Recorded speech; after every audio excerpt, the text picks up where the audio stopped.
Hi everyone, this is Ronald Malencio here to give a development update on Alpha. So, just like with future dev updates, I tend to kind of dig a little bit more deeper on the development side of the games. So, for Alpha, if you are unaware, you could always check out the initial video of what Alpha is.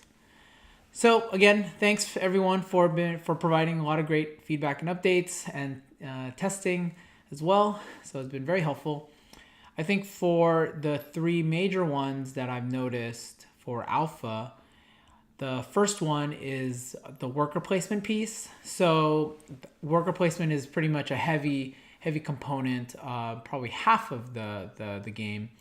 And what I've seen is when people have been playing it, they found themselves being actually too restricting. It's kind of weird to say because the essence of worker placement is to kind of take your options and block people out from options or limit, inhibit, etc.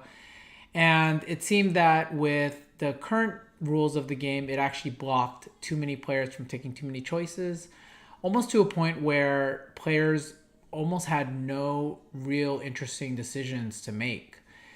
And so that was certainly a big problem that I noticed in the playing. And so I had some interesting approaches to do that.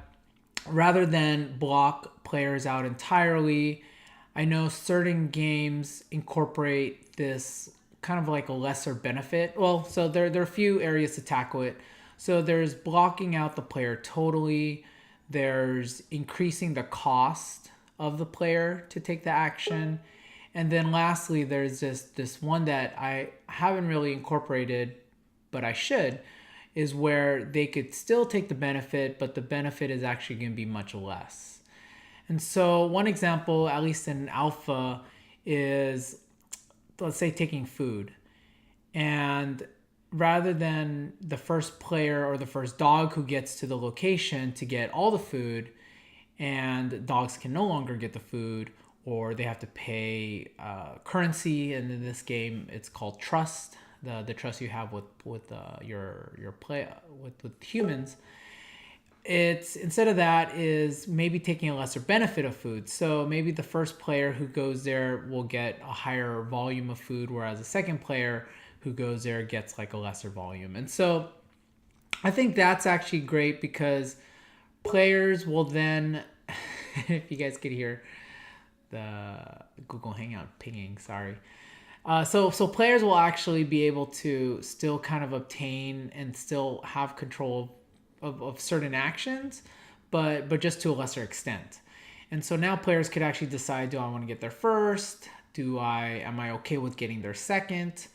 Rather than players having to feel that, am I going to take this action or none at all? So I think that's probably going to be a big change to the game.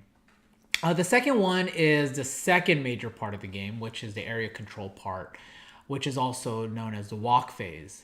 And so dogs right now have this kind of grid-like movement, very just like adjacent movement spaces. And right now there isn't too much on the board that helps dictate how the movement should go or where they should go and what's really helpful or useful for the dogs to walk. And so a lot of feedback came as, there wasn't really much decision. So it kind of goes back to this, what interesting decisions do I have to make when I go for a walk? And so I'm kind of throwing some ideas on how to redesign the board. Currently it is a square, four-sided board and four-sided, space. And so the movement obviously is a little bit less than, let's say, if it was a hexagon side piece. And so that would be one change I plan to do. Another one I'm considering is right now, because there really isn't much on the board, I'm trying to figure out how I could add other pieces or other places of interest that kind of incentivizes or encourages dogs to get to. Because imagine right now it's just kind of like a blank slate. It doesn't matter, why should I go left, why should I go right.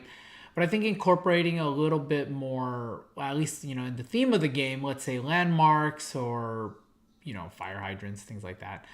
I think that kind of, and incorporating that somehow with scoring or collecting or setting goals, that it kind of gives players a little bit more decision making on where they could go and how they would score. So that's one I'm gonna look into more.